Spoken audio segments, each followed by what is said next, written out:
जय जगन्नाथ सांग माने आम ब्लॉग को आपण मानक स्वागत। आम ब्लॉग रे आज शिव शंभु समस्ते शिव शंभु को दर्शन करिया विरल रूप देखिबा शिव को देखो मंदिर बहुत छोट किंतु भगवान देखा बहुत सुंदर देखा देखु भगवान को ऊपर नाग देवता विराजमान एवं एपट अच्छी शनिदेव नवग्रह देखु सीध नेला भगवान का आशीर्वाद मु पुणी आसिली भगवान को सीध पछ पछे भगवान को आशीर्वाद नेबा देखु पुणी थे आपण मानक देखा भगवान को विरल रूप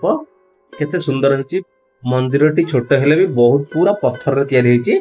पत्थर पूरा बनाई एथिरे बहुत कम सीमेंट बाली यूज कराई देखु भगवान को विरल रूप केते सुंदर भाव सजा तल नंदी देवता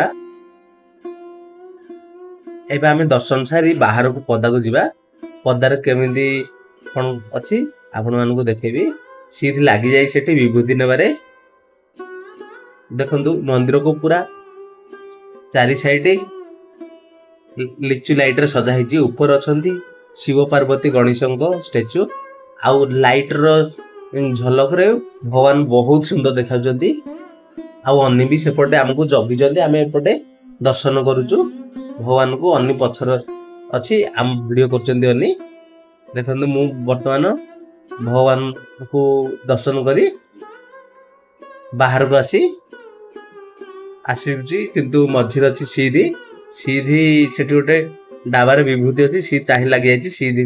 जस्ट बाहरला देखो सी धाई धाई पलि आसला मु भगवान को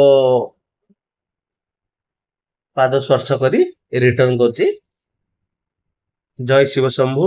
कही मो ब्लॉग शेष करुछि। आपण माने समस्ते भलो थिबे। जय जगन्नाथ।